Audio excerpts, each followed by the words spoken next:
Bismillahirrahmanirrahim. Assalamualaikum warahmatullahi wabarakatuh. Berjumpa dan bertemu lagi kita dalam video pembelajaran agama Islam untuk kelas 8 SMP, di mana materi kita hari ini meyakini kitab-kitab Allah dan mencintai Al-Quran. Apa pentingnya mengimani kitab Allah? Terlebih dahulu kita paham dan mengerti apa yang dikatakan iman kepada kitab Allah. Iman kepada kitab Allah artinya yakin dan percaya sepenuh hati bahwa Allah telah menurunkan kitab-kitabnya kepada para rasul sebagai petunjuk dan pedoman bagi umatnya. Yang pertama, di dalam Al-Quran surat Al-Ma'idah ayat 16 Allah telah menjelaskan, Bismillahirrahmanirrahim, Yahdi bihillahu manittaba'a ridwanahu subulas salam wa yukhrijuhum minaz zulumati ilan nur.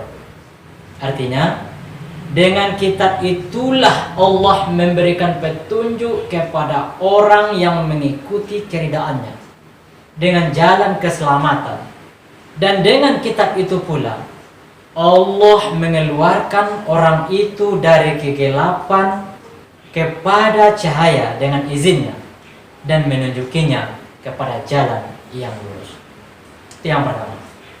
Yang kedua, dalilnya terdapat di dalam surat Al-Ma'idah ayat 48. Allah Subhanahu wa taala berfirman, "Wa anzalna ilaikal kitaba bil haqq musaddiqan lima baina yadayhi minal kitabi wa muhaiminan alaihi fahkum bainahum bima anzalallahu wa la tattabi' ahwa'ahum amma ja'aka minal haq." Dan kami telah menurunkan kitab Al-Quran kepadamu Muhammad dengan membawa kebenaran yang membenarkan kitab-kitab yang diturunkan sebelumnya dan menjaganya.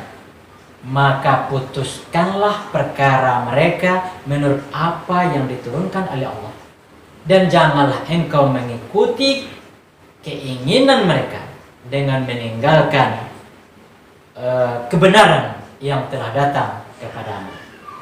Inilah kenapa kita pentingnya mengimani kitab Allah tersebut.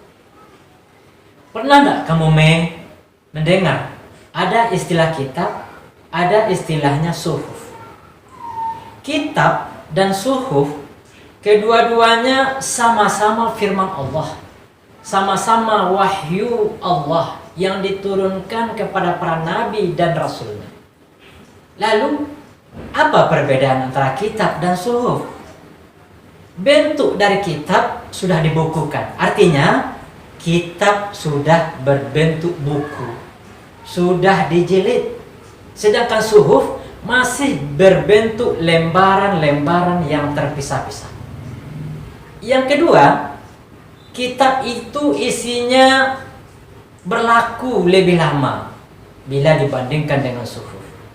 Yang ketiga, isi kitab itu lebih lengkap daripada suhuf. Coba kita lihat para nabi dan rasul yang menerima suhuf. Yang pertama, Nabi Idris menerima suhuf sebanyak 30 suhuf, artinya 30 lembar. Nabi Shish menerima suhuf berjumlah 50 suhuf, 50 lembar. Nabi Adam menerima suhuf sebanyak 10 suhuf atau 10 lembar. Sedangkan Nabi Ibrahim menerima suhuf sebanyak 30 suhuf. Dan Nabi Musa alaihissalam menerima suhuf sebanyak 10 suhuf atau 10 lembar. Jadi suhuf itu merupakan lembaran-lembaran wahyu Allah yang masih berbentuk terpisah-pisah. Sedangkan kitab sudah berbentuk buku atau sudah dijilid. Coba kita lihat ini Ada firman Allah di dalam Quran surat Al-A'la ayat 18 sampai 19. Apa kata Allah?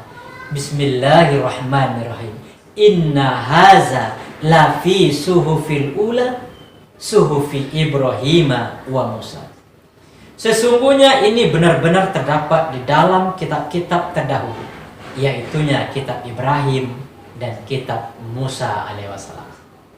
Lalu yang terakhir, para nabi dan rasul yang menerima kitab, yang pertama Nabi Musa, yang kedua Nabi Daud, yang ketiga Nabi Isa, yang keempat Nabi Muhammad SAW.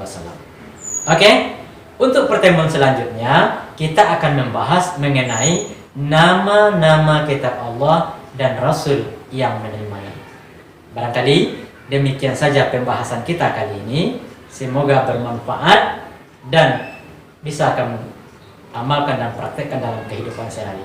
Terima kasih. Lebih dan kurang mohon maaf. Wabillahi taufiq wal hidayah. Wassalamualaikum